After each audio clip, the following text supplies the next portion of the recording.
Good afternoon, everyone. On behalf of Student Leadership Council of EERI and on behalf of University of Nebraska EERI chapter, I welcome you all to this lecture on functional recovery, the new frontier in earthquake design. So the lecture is sponsored through FRIEDMAN Family Visiting Professionals Program of EERI. And our guest speaker for today is just a minute.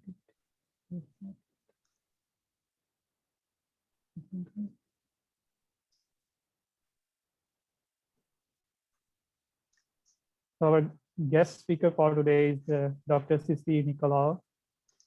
She serves as the earthquake engineering group leader for the materials and structural division at the National Institutes of Standards and Technology. He has over 25 years of global experience in buildings and infrastructure systems with emphasis on geotechnical and structural engineering, seismic hazard analysis, liquefaction evaluation and mitigation. She earned her bachelor's or 5-year diploma from National Technical University of Athens, Greece, with emphasis on structural engineering. She did her master and PhD from State University of New York at Buffalo with the focus on geotechnical and earthquake engineering. She also served as the director of the Earthquake Engineering Research Institute, Applied Technology Council, and is currently a governor of the Geo Institute of the American Society of Civil Engineers, where she holds the fellow status, and she is an advisory member of Geotechnical Extreme Events Reconnaissance. She also led reconnaissance missions of major natural disasters and like earthquakes and hurricanes around the world. A few examples are Hurricane Sandy in New York City, Greece and Mexico City earthquakes, and she has also played a key role in the development of new generation guidelines and codes for extreme events. She is active in seismic code development and has been the chair for the seismic committee for the New York City Building Code since 2014. She was also invited to the White House during the Obama administration to participate in the Earthquake Resilience Summit of 2016. Her other recognitions include the Prakash Prize for Excellence in Geotechnical Earthquake Engineering, the 2017 ACEC New York Principal of the Year, and board certification in earthquake engineering by the Academy of the Geo Professionals. Her list of achievements is quite long, so we can spend whole day on that. But we need to continue with the lecture as well.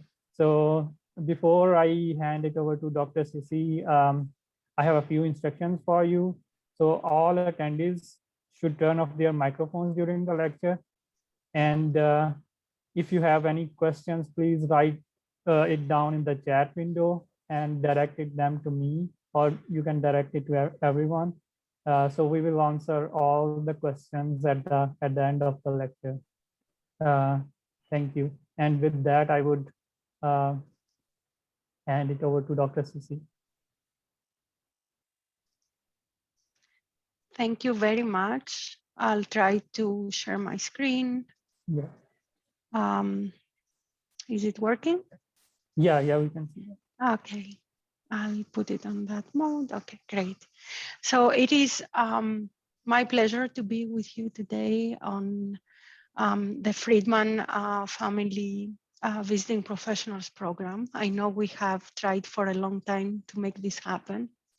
So I'm particularly happy because it's the first time that formally we will talk about the new functional recovery report and direction in earthquake engineering. So I would like to thank very much not only the FRIEDMAN program of ERI, but of course your chapter for including me as one of your speakers. So some information about ERI that I think may be useful to you is that and see how it works, how you could get involved, what is my experience with it. I would like to share this with you and go over a few facts. So ERI is the premier organization that we refer to in earthquake engineering, and it was founded in 1948. It's a non-profit organization that connects all professionals, not just engineers, that are in the earthquake mitigation and design, construction, and planning fields. The mission of ERI is to advance the science and practice of earthquake engineering, to improve the understanding of the impacts of earthquakes on all the environments that we are exposed to, and to advocate comprehensive and realistic measures for reducing the effects of earthquakes. Why would you, once you leave school, there are many different organizations that you can be affiliated with. So why would you choose ERI? It's a very lively organization that gets things done. That's what I realized with being involved with ERI for so many years. And it brings people together, and people that are from talking very different languages, literally and technically. So it has exciting activities that involve reconnaissance, learning from earthquakes, the top journal in earthquake engineering, the Earthquake Spectra, webinars and programs like this. And definitely, if that is in your radar and in your interest, this is the leader of what is going on with earthquake engineering. And all of us involved, we have found this to be extremely rewarding as professionals. So how did I get involved? It was many, many, many years ago. When I was a graduate student at the University of Buffalo, we started the student chapter. And that was like mid-90s, I think. And from that point on, when I started working in New York as a consultant, we gathered a few others that were members of ERI, and we started the New York Northeast chapter, which has since become a quite successful regional chapter with many international and national events. And I served on the board of directors for 6 years, and I got to know the people who run it, who are amazing, and other directors, and stayed active until now in different activities, membership, the Learning from Earthquakes program I will talk about. So these are the types of professionals that are involved, and these would be the people you would interact with as a member. Some highlights is some initiatives that I started at my time on the board, so I got to see them growing, which is also rewarding. SESI is the School Earthquake Safety Initiative that promotes safe buildings for schools. And there are different directions of outreach, screening, education, policy making that you can dedicate your time at. The FRIEDMAN program for ERI is the Learning from Earthquakes program. It is a flagship program that is going on for more than 70 years. And as Reconnaissance has changed, ERI has revamped how reconnaissance is done, including the VERT, which is the Virtual Earthquake Reconnaissance Program, and a program that is very close to my heart. It's the Travel Study Program, where young professionals like you, it could be graduate students or early career professionals, get to go to a very well-known earthquake site, like Christchurch or in Chile, and you go after many years after an earthquake has happened, and you spend like a whole week there with experts that show you technologies that were used. You discuss with the local people of what worked and what didn't work. So it is something that, you know, started from initiatives that we were brainstorming, and that's something that I feel it's such an important activity. As more and more, you know, younger and more junior people, an earthquake happens and you would like to go and see it, but these opportunities are more rare and maybe not as useful as having learned about an earthquake ahead of time and going there and talking with the actual people who were there and who recovered and how did they recover. And all of this, you know, I can send you more information. And there is all these other cool activities. There is seismic design competitions where I think you participate in with models, and you go in the annual meeting and you shake them, and it's very, very cool. There are grants that are available so that you can attend those meetings when we are able to be attending meetings. And a lot of other, you know, very, very, I think, exciting activities. So how could you take it from your student level, from your student leadership council? You can join the Young Members Committee. That is also a very active committee that recently has started also having an award, which is the Young Professional or the Young Member of the Year, which is given along with the other major awards in and it highlights, you know, the efforts that you all put as volunteers.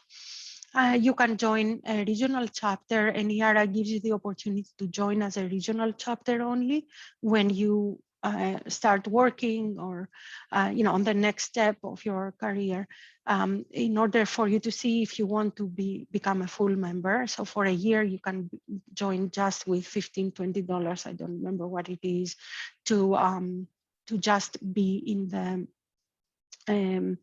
the regional chapter.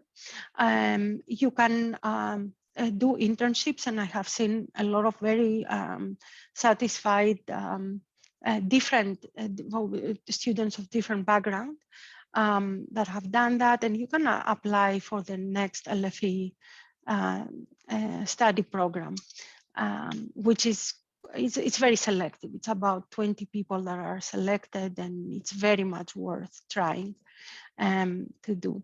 So we have chapters all over the United States, and it depends on you know, your interest and local location, obviously.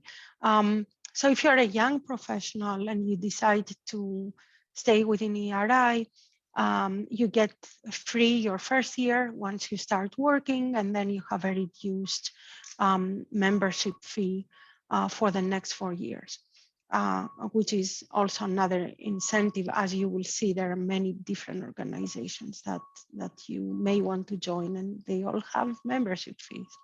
So more than anything, it's a community, and a community that is dedicated to reducing earthquake risk. And that is what everybody at ERI is very passionate about. So going a little bit on a different path, I recently became the earthquake engineering group leader in the National Institute of Standards and Technology. And I wanted to share with you a few things about what the group does and what NIST is doing. And I don't know how much you know about NIST.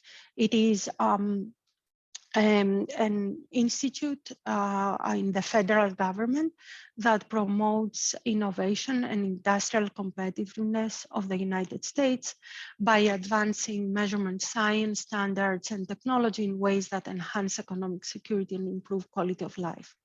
So for me, it was a very, very important next step, because I've always enjoyed the bridging between practice and research, and this is kind of what NIST does.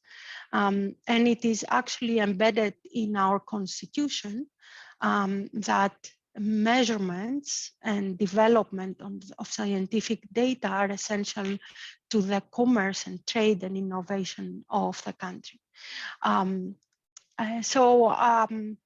In a glance, you can see that it's about 3,400 employees located in 2 campuses. One is in Maryland, very close to Washington, D.C., in Gettysburg, and the other one is in Boulder, Colorado.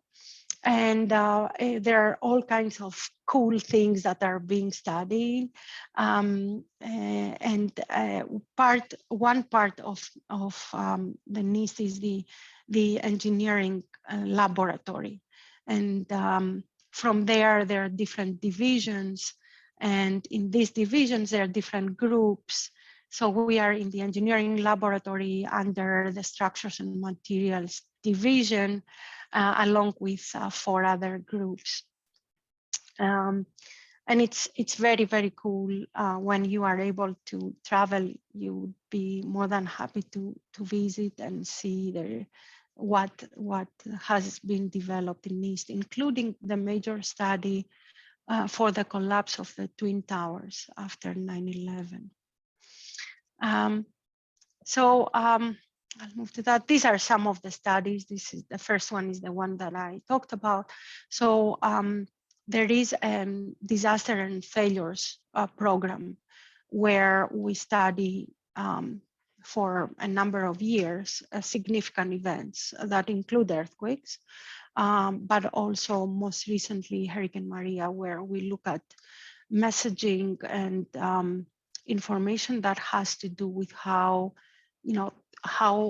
we reacted to this and how also people perceived the information that was given to them, along with a lot of technical information about aged infrastructure and things that we are going to talk about in the presentation. So with that, these are my introductory slides. My presentation, of course, relates to previous work that I have done and the work I'm doing at NIST, but it's my own opinions, so they don't represent official position of the agency or other agencies or companies. So, functional recovery connects very much to what I call the R word, which is the word of resilience. And resilience has been used and sometimes misused because, as you have probably realized, this word means different things to different people. And one of the definitions that some people like to use in engineering as well is that, oh, we're gonna bounce back after an earthquake. So bouncing back to a catastrophe, to something that led to a catastrophe, is not a good place to bounce back to. The term was used extensively in psychology, where when you have trauma, the resilience is described as how you rebound, how you bounce back to a healthier situation. So for me, resilience should be something that makes us bounce forward to something better. And this is where functional recovery comes into play, because up until now, even with the performance-based design frameworks in earthquake engineering, our primary target and objective is life safety. And life safety, I think it's a little bit of a deceiving word, because it gives you this feeling of safety, where again, it means different things to different people.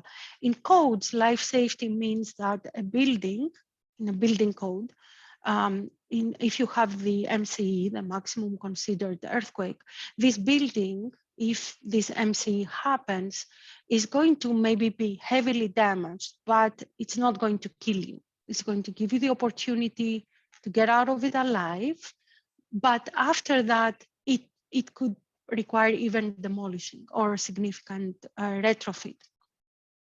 So what happens to you, the owner, the occupant of this building, months after that, if you're depressed, if you don't have a job, if you don't have running water? All of these do not go into that definition of a performance objective. So all these needs are important for bouncing to something better. So functional recovery partially addresses this issue, looking at, and again, that's my interpretation of this, life quality rather than just life safety, because it looks at recovery at different times and at different importance as in a community as a system, not just an isolated building, not just after the earthquake. So this is a very different way of thinking of earthquake design. And it is a challenge. It's not solved, but this is why we are having this discussion. So if we want to push the practice from performance-based design to functional recovery frameworks, you would have to integrate different disciplines and look at risk assessment at a system level and an individual components. But when you look at the system, you have interconnections, interdependencies, and also you could have cascading hazards. Most commonly fires after earthquakes, for example. So you need to use monitoring in a sense of having first a baseline of where you were before the earthquake, collect data even from smaller earthquakes or other events in order to go back and calibrate your models that have evaluated the risk, and also to repeat these risk assessments periodically as you have more data and as also your facilities get more deteriorated from regular use. So you would need to look at socioeconomic consequences, and we are not trained to do that, but we can work with social scientists and others that do that in order to put that in our framework. And I will show an example of how this could be done. And something very, very important that has become critical in the time of climate change and in the time of overpopulation is to look at not only the extreme events, but also look at the fatigue and the information that repetitive smaller events could give you, because that is going to affect the health of your asset when the big earthquake happens. The risk of using the word resilience is that it's not well understood. There is not a one-way definition. We do have a definition in engineering, but it is open to interpretation. So the ones that introduced this to the engineering community almost 20 years ago, Bruno and Reinhorn, they wrote a book recently, a chapter in a book where they say that the risk is that we will end up of a new Babel Tower, where we are all talking about the same thing, but we mean a different thing. So what is the definition that we have is, I'm sure that you know about that, is the ability to prepare, adapt to changes and withstand and recover rapidly from extreme events. This is the presidential policy directive of 2016 on national security. I like very much the definition by Park that says that the resilience in engineering is a property of what a system does rather than what the system has. So what does this mean? It means that you can have two identical retaining walls in terms of factor of safety for static conditions and for dynamic conditions. But one versus the other could behave very differently, although they satisfy the same factor of safety when they are subjected to earthquakes.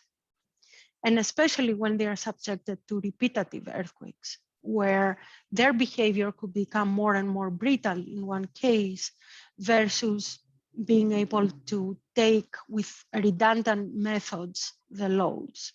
So this is what the system does versus what the system has. So just the fact that you have a good factor of safety doesn't matter. It doesn't mean that you are good to go. You are resilient to events over and over again. It means that you satisfy code, and codes are meant to be a minimum level of design. You can do better than that. And we all as engineers should remember that we can do better than the codes are saying. Of course, we have to satisfy them, but we can go to the next step. So, the way I see it is that it's a matter of not when and how anymore with everything that is happening around us, including the virus, the climate change, but it's if. It's not if, it's when and how. Resilience or functional recovery, which is not the same things, but both of them target these goals that I described, is making informed decisions based on risk assessments with best knowledge that we have.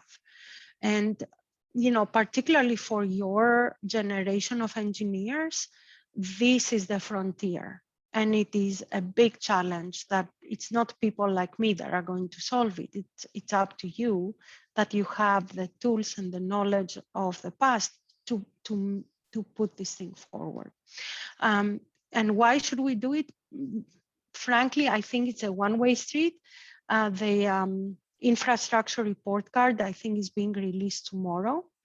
And we are so far in the gap of maintenance versus what we can put in our infrastructure that, just going by the hope of retrofitting or replacing everything conventionally, it's not going to work. We are $1 trillion away. It's simple. It's a one-way street, I think, to start thinking differently and start thinking of how we can use what we have. Really, we have seen it, and there are FEMA reports available that show the return on the investment when you take actions towards improving the behavior of existing assets.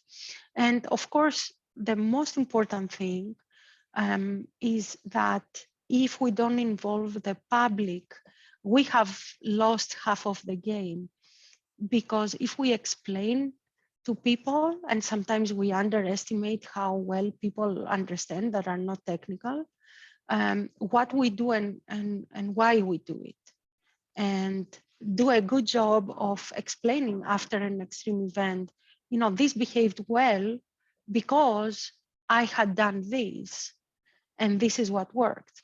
So what you see on your left is a Torre Mayor building. It's the first super tall building in Mexico City. It's in the heart of the Mexico Lake. And I don't know if you can see my mouse, but you have these diamond shapes, which are dampers. They were prototypes that were created for this building by the company I was with before joining NIST, WSP. And these were acting both for earthquake and winds. So they were able to do a movement like that. And the building opened around the end of, around year 2000. So it has sustained many earthquakes and many winds very successfully. So in 2017, there was the Puebla Morelos earthquake.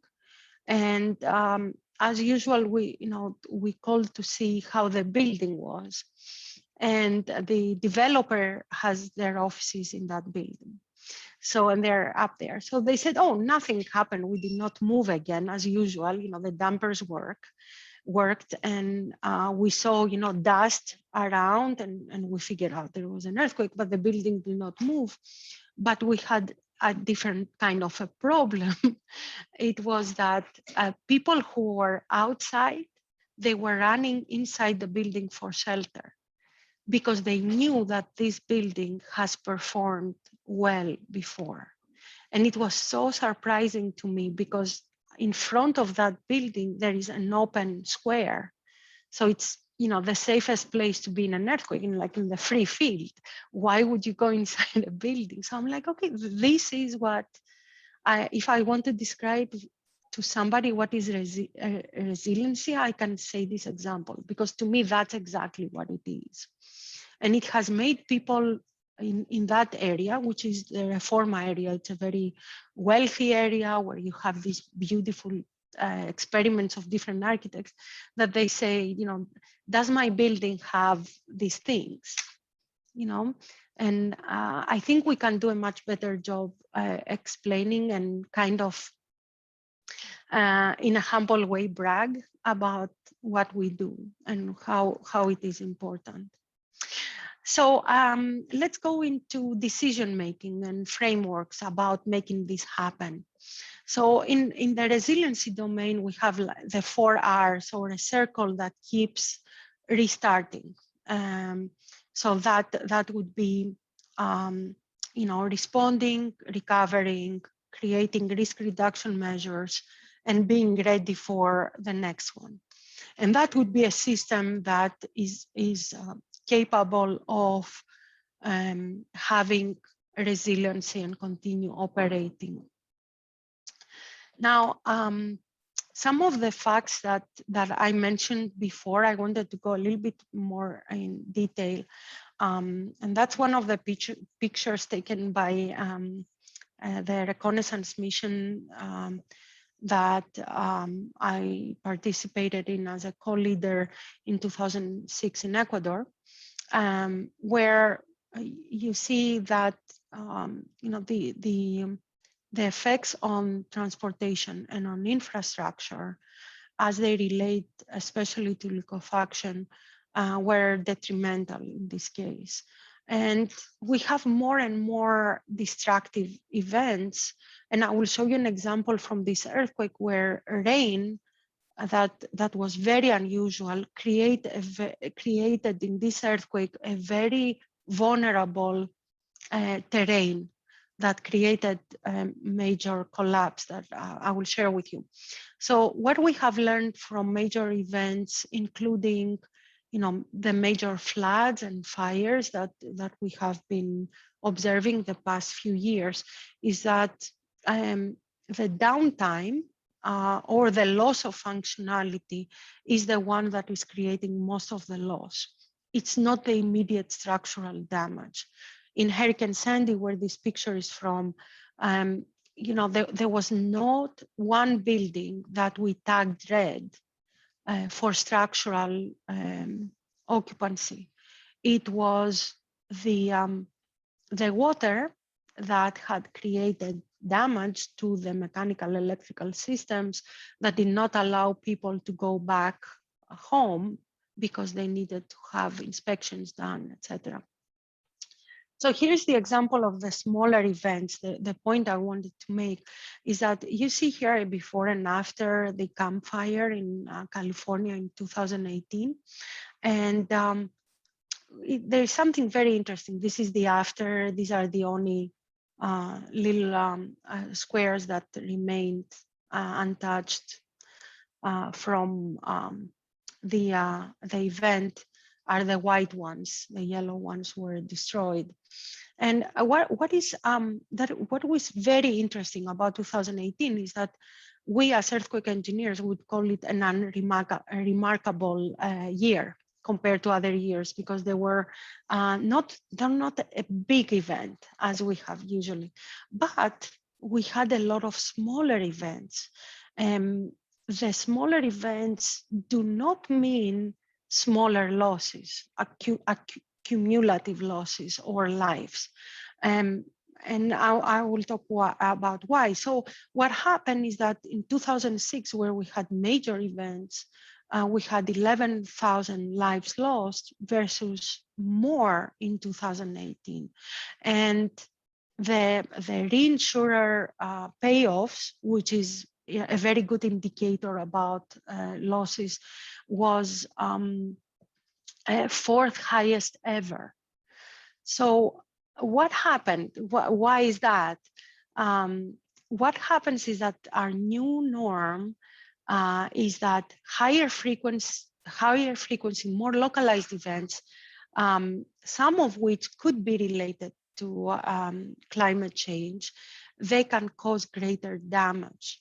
And they can cause greater damage because we build in areas that maybe we shouldn't be building. And we are exponentially growing in terms of population. So we are looking at a 60% increase of our urbanization by year 2030. And that pushes us to develop in marginal lands like the wild urban interfaces, which is, they are so vulnerable for the wildfires that we have seen. And irrelevant of climate change, if extreme natural events in the past were unremarkable because they were in the emptiness, there were no people there. Now the density of people is exposing us to greater risk. So we have to be, as designers, very mindful of the behavior of what we are designing for smaller earthquakes in order to sustain the bigger earthquake that it's the primary design that we are thriving for. So what is important in that journey is communication is so important. And I would encourage you to look at the first report on Hurricane Maria. The work is continuing, it's in the public domain, and I will give you also the link for it to look at the studies that NIST is conducting. So communication is very important. This is, I consider this to be a funny picture, where this is me in an earthquake in Greece, in Cephalonia in 2014.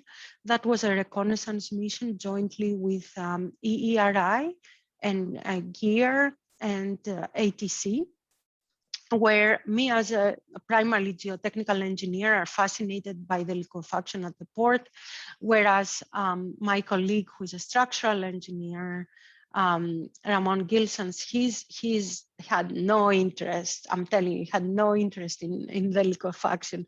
So he was looking at the collapse of some boats like that had tilted.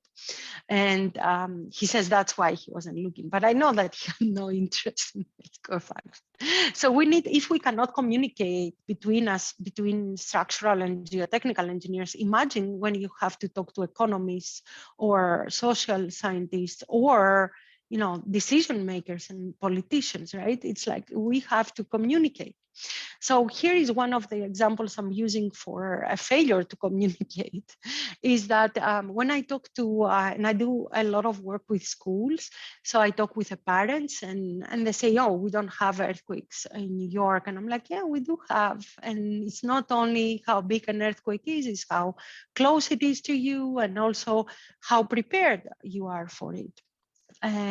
So they say, okay, so how our building code is strong? And I'm like, yeah, it's a very strong, code that is in compliance with modern standards and knowledge of what to expect. And so I tell them that, and we design for an earthquake that has a chance of happening 1 in 2,500 years, and that makes them very happy. And then I tell them, if this school is going to live for 50 years, this number means that we are 98% sure that this earthquake is not going to happen in these 50 years, right? And then they don't like that number very much, although I tell them it's the same number, right? And then where things go really south is when I tell them that this earthquake could happen at any point in time. And if it happens, it could happen again the next day, because it is independent events in that window that we are observing. So as I said, also with life safety, we don't want to give false impressions of what this language means in terms of the performance or the risk exposure that we have. Because if others understand that, you know, why do we design for 1 in 2,500 years? Who came up with it? You know, why don't we design for 10,000 years like we do with more important structures? Well, it is a matter of economics, right? We cannot make everything perfect because it would cost too much. And that's why codes is a minimum standard. You can do better. You can design something if you want for 100,000 years, but it's going to cost you a lot more, right? But if all of us are in this together, then we can demand that we do better than that. And that takes a lot of effort. It's not an engineering problem. It's not a one discipline problem, right? So sometimes, you know, a movie or an image can speak volumes. So this is actually the anniversary of the Nisqually earthquake. It so happens 20 years ago. There were discussions about replacing a viaduct in Seattle. So Parsons Brinckerhoff at the time, which later became WSP, collected drones, and that is like 10 years ago. So that is very impressive of how this work was done. They collected aerophotography. It wasn't drones, it was aerophotography, and they compiled a 3D model of animation simulating a little stretch Nisqually earthquake to more seconds in order to show to decision makers what could happen if these earthquakes were to take place. So what you see is simulations that are based on an analysis that was defined on every node, and then it was made into animation. It was peer-reviewed by the University of Washington. And what you see is you know, the liquefaction, what happens to the pipelines that are embedded. And of course, at some point, you are going to have the gas there and explosions and the fire and the collapse that you see while things are still shaking, right? And this was after, I don't know how many meetings and for how long, this was good enough to drive decisions, because the engineers were able to take the information, which was in thousands of files, and put it in that form. So they communicated a message that was it was very scary, and we don't want to be scary without having, you know, we don't want to be Nostradamus and bring, you know, bad news for events that are really rare, but we need to be realistic and we need to convey the message. Nobody understands 2% in 50 years and 1% the risk of collapse and all that. It's very difficult for others to absorb these things. So I thought you would enjoy that. These are some of work that I have been involved in Reconnaissance. A lot of it is through EERI or with EERI. And they have been extremely rewarding. This is what my friend was looking at, by the way, in Greece, supposedly. And that was the other view of the picture. These are hospitals in Ecuador. And this, I already showed it to you. And this must be Mexico down here. And a lot of work in Puerto Rico. So what is very important in Reconnaissance is to use technology to make, to understand phenomena better and to visualize. So these are a very interesting technique that I learned about after we went to Ecuador, where drones were flying without constraints at the time. So we came with 2 terabyte hard drives of images. And it's, I'll show you what happened because it relates to the rain that I talked to you about. So this slope, which is healthy here, had sustained a lot of rain, which was very unusual. And right after the rain stopped, there was the earthquake. And what happened is that you had a three-phase landslide. First, you had a superficial a failure at the front, which rearranged the slope. And then you had another failure that was in a major failure and of landslide. And then you had also the collapse of the top. That created also an uplift on the base. So this was very well documented with images, but what is very difficult, and we did have records nearby, so it was perfect to study the landslide and slope instability. But usually what you have tremendous difficulty doing is to get all the data and construct the slopes. And even if you do that by hand, there is so much you can do, like maybe a couple of sections, right? So what we did is we took from Google Earth the 3D image of how the slope was before. This, what you see, is what the slope was before.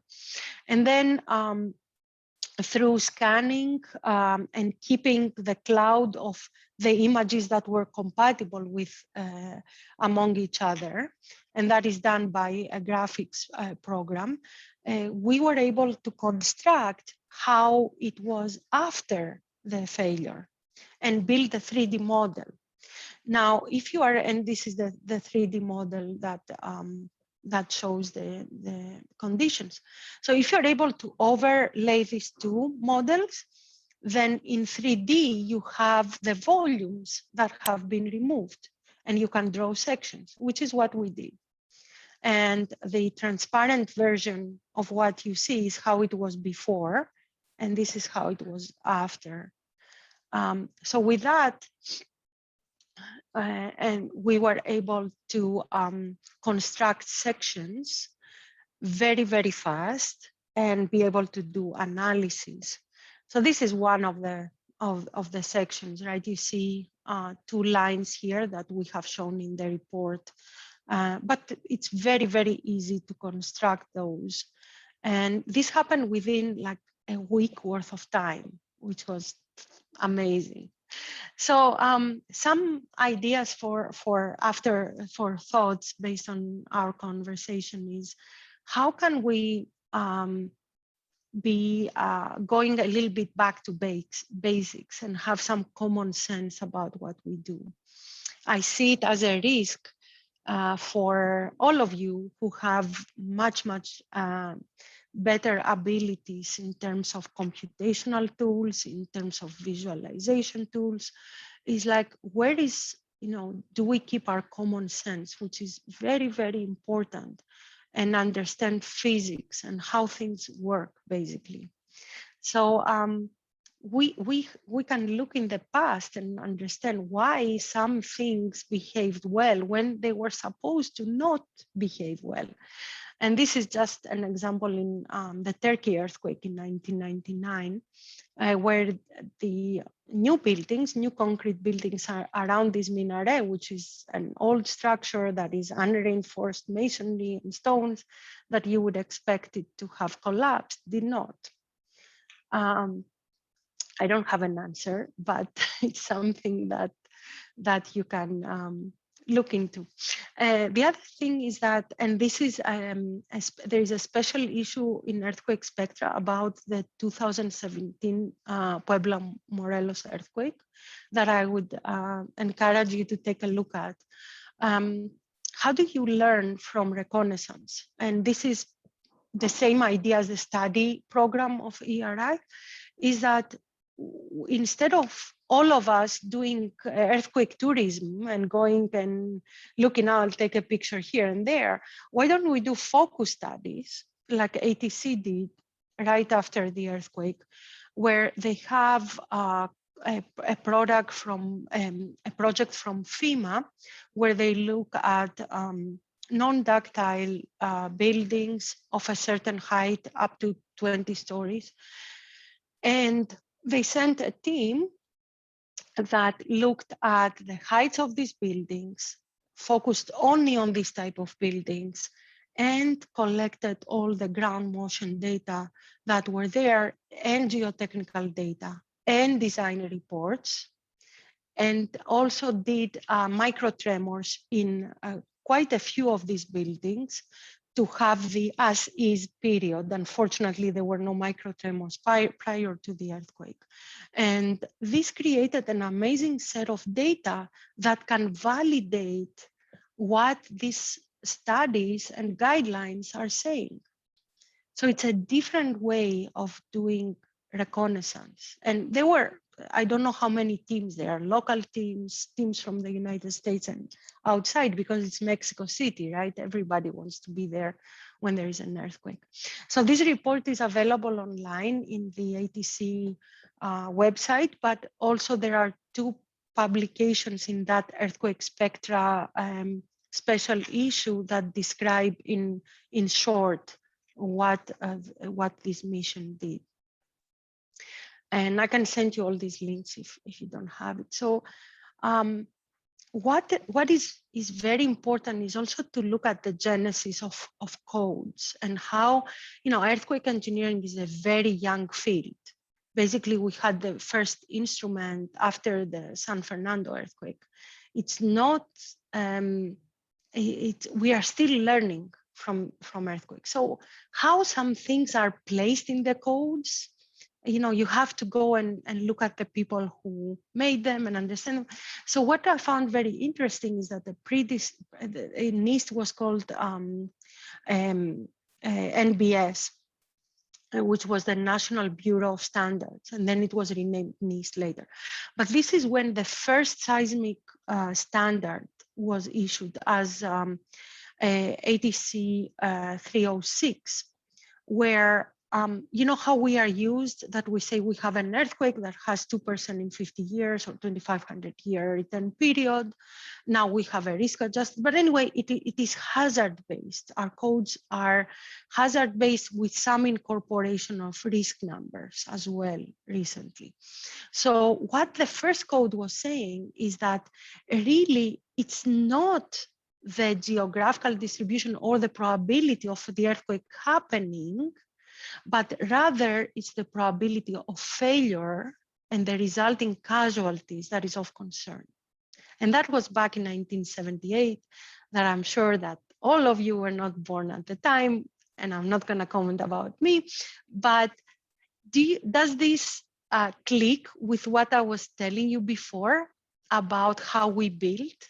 Like if the same earthquake were to happen this year versus 30 years ago, then you would have very different results because you would have more casualties because now you are building there more densely.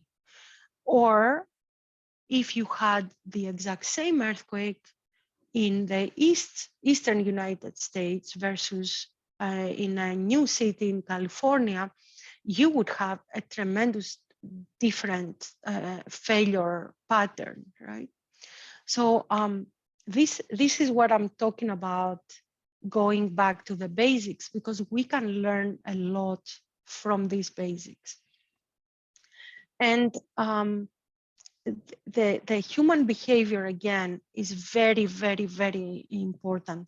This is an earthquake that is historic, the 1925 Santa Barbara earthquake, which created the first local seismic code in that town, and created a legal implication for the safety from earthquakes. It was about 6.3 estimated magnitude, and several people lost their lives, I think 12 or 13 people, and 85% of all commercial buildings were completely destroyed. So we also have the Sheffield Dam and that collapsed and had issues, but this earthquake had no fire. And the reason why there was no fire, which would be expected, is that there was one person, one facility manager from the gas company that had the memory of the San Francisco earthquake of 1906 that knew about the fires. So he shut off the city's gas supply. And that's how he prevented the fires. Now, we take these things for granted. You know what we take them? Oh, you read in Google, you Google it and you say, oh, in this earthquake, we had this, we had that, we had no fires. Okay, you put it in your data. But we have to think, how come they had no fire? They're full of old gas lines that are like San Francisco. Why? Because humans, if they understand, they can be part of a resilient community, right? And this is another example of showing either neglecting information or not showing enough respect to the nature. So this is a very well-designed bridge in Taiwan. And here is a picture of after the Chichi earthquake, also in 1999, where you can see that the bridge collapsed and nobody had looked that there is a fault just going through the bridge, which could have been avoided because nobody thought about that. Maybe it was the easier path, or I don't know why they did that, but you know, you can have the best technology, the best materials, the best design, but if you don't respect nature, nature is going to get back at you.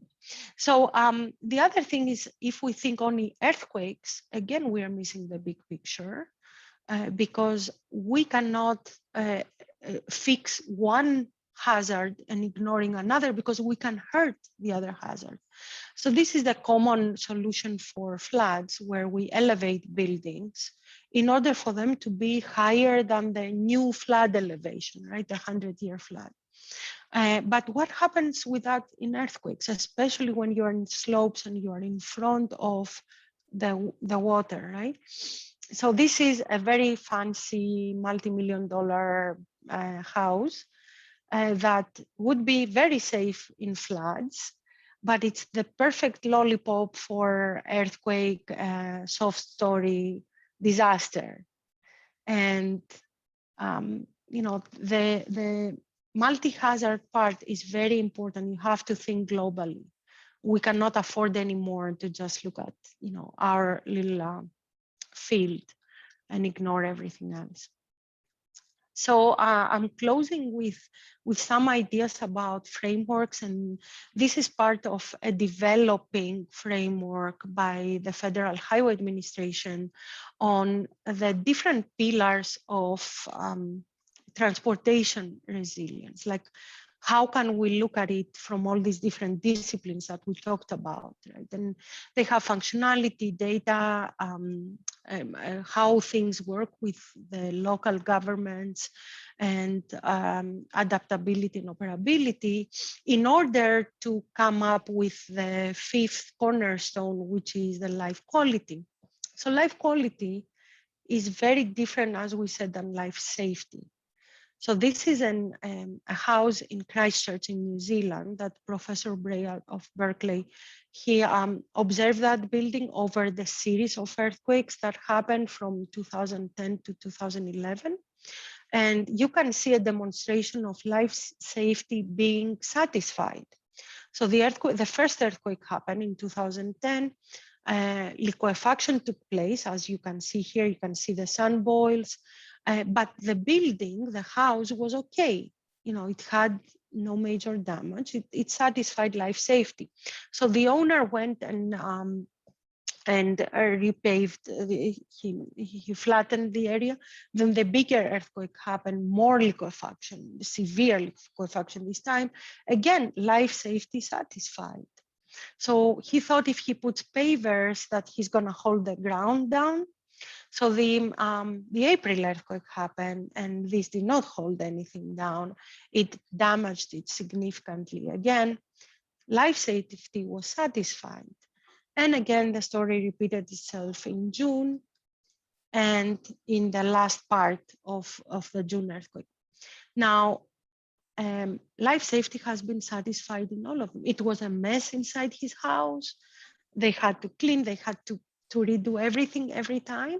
And not only that, most of the buildings there, because of the repeated liquefaction, they were now in a flood zone that they were not before. And that means you lose value of your house. And thank God these people had both flood and earthquake insurance, which is required by law. However, when they went to go to get reimbursed for this, in the earthquake insurance, they told them, no, that's a water problem. It's a flood problem. You have to go to your flood insurance. And the flood insurance told them, no, it was caused by an earthquake, so you have to go to the earthquake insurance. And these people, 5-6 years after the event when I had visited Christchurch, they were in litigation about this. So you tell me they are safe, right, according to code, but their life quality has been affected tremendously, right? So this is how the framework evolves that I showed you before. So if you take each of these pillars, each one has different quantifiers, and quantifiers is a big art to be able to develop it. So this is quite more specialized for thoughts on transportation.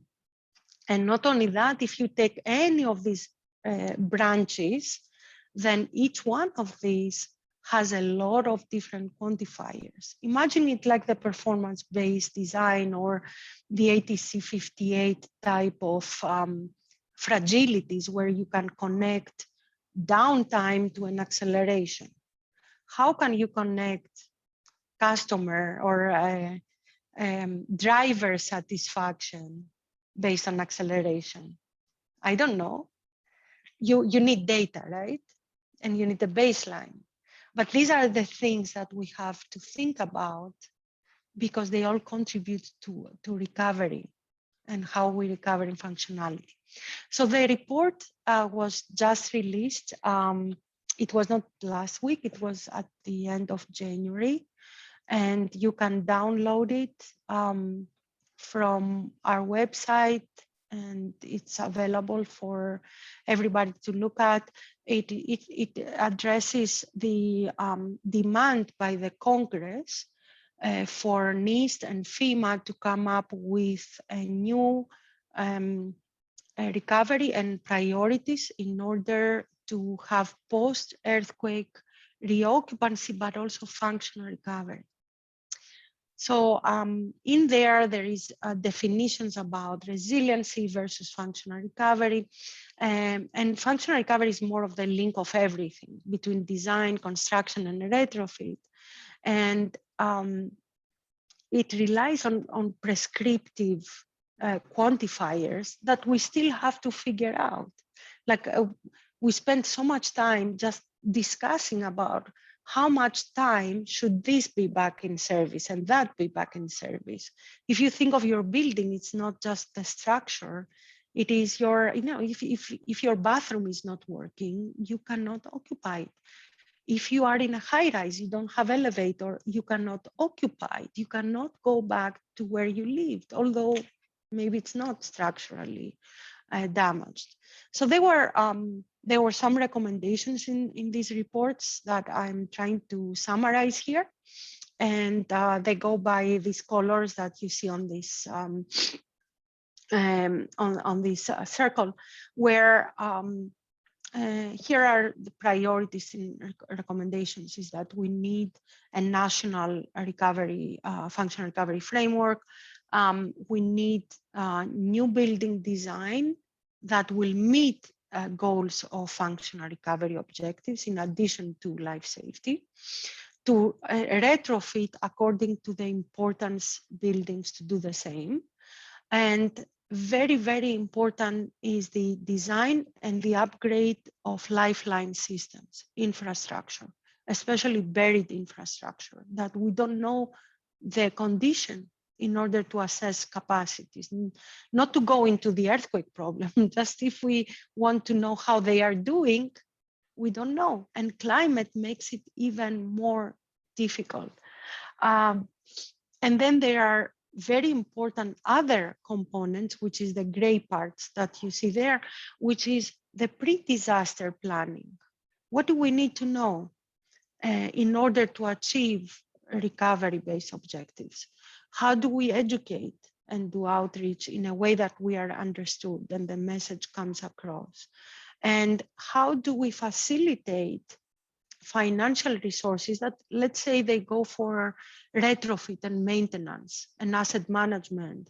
But if we allocate them wisely, we can also protect from certain hazards. And this is very key because there is no more money coming from anywhere. So that gives you a preview, and I think that the ball is in your court. You are so much brighter and enthusiastic than my generation to invest as an option that we cannot longer afford to not take.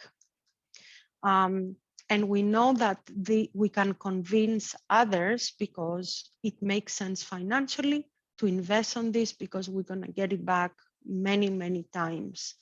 And if you, as engineers and as civil engineers, which I assume most of you are, think of the word civil engineering and who we are really working for. It's not your boss, it's not your professor, it's not your company. It is the people, it's the society. This is what civil means for. We have a responsibility to not only provide life safety, but to prevent these events from making us miserable, making us all depressed, making us poor.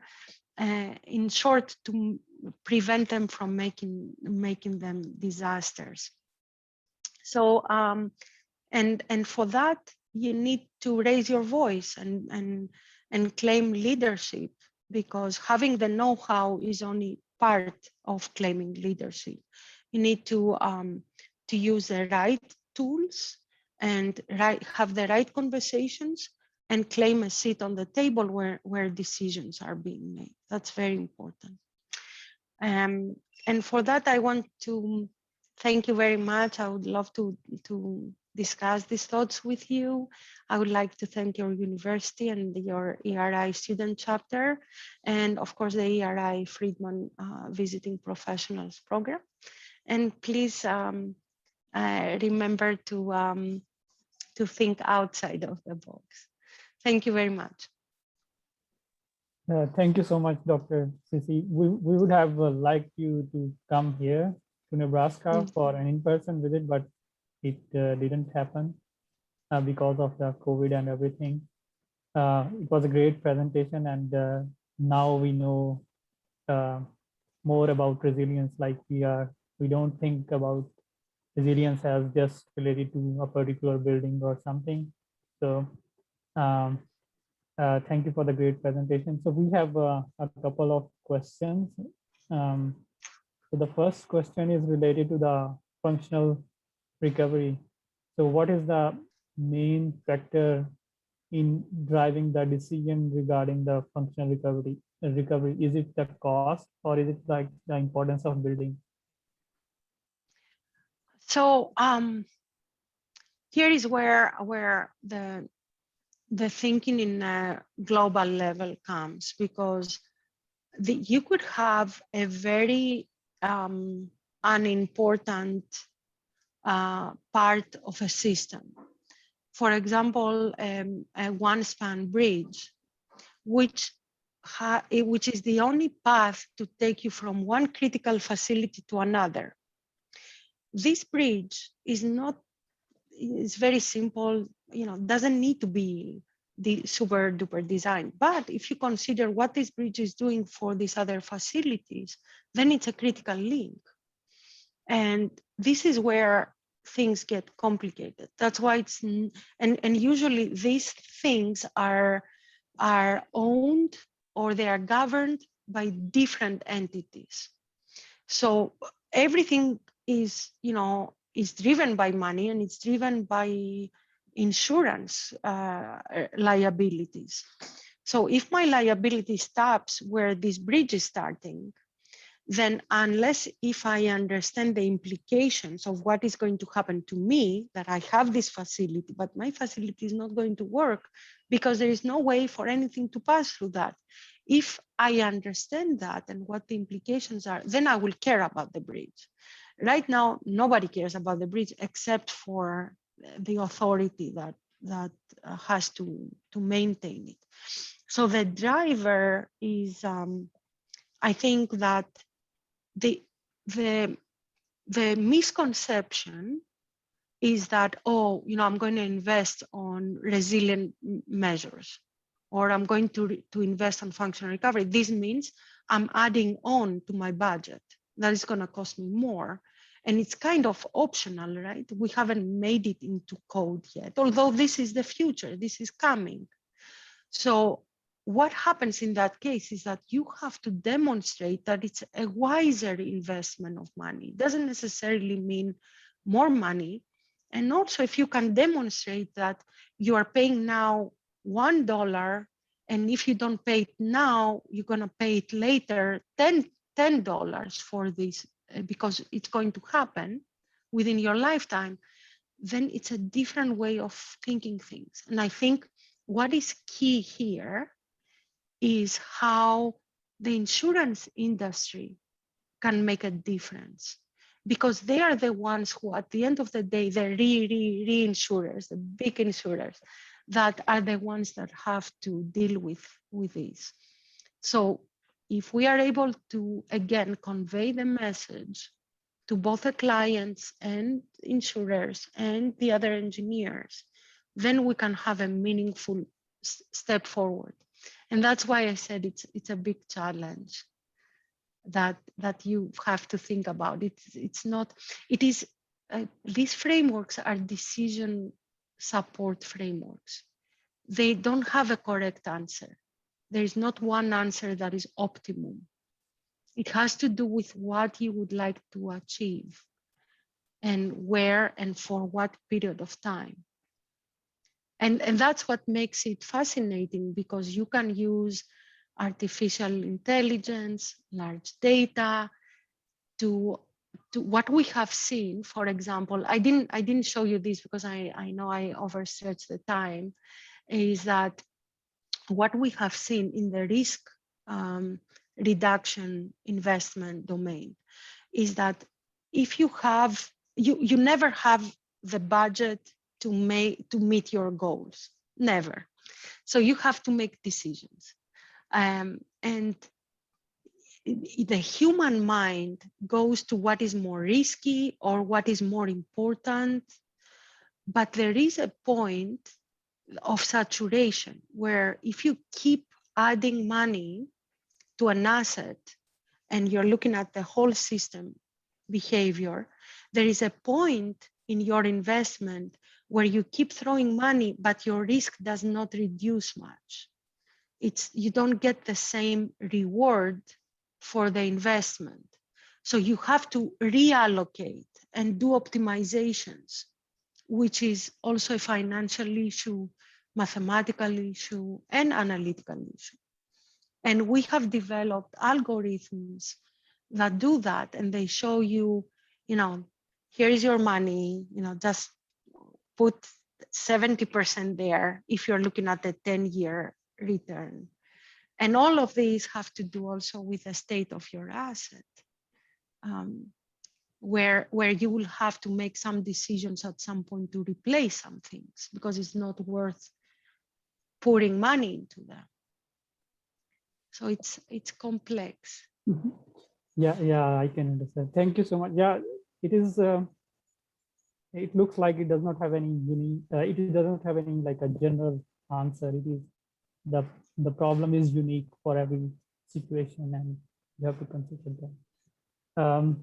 So we have other questions, but we have only we have another meeting at 1:30. So I will give you a break of 5 minutes, and we can ask if anyone wants to ask a question, they can send an email to Dr. Sissy or to me, and we can answer it later. We also have meeting with students and also with the faculty members. So the question could also be asked at that time. So thank you so much to all of you for coming to the presentation, and especially we are grateful to you, Dr. Sissy, for your presentation of this very novel topic. It's like the first time we are presenting on this thing. So we thank you, and we will see you in the next meeting with a student of women engineer. Yeah, thank you for having me, and please send questions, and you guys have my contact information. We can continue the conversation, you know, after this event as well. Yep. Thank you so much, and see you in the next meeting. Bye-bye. Bye.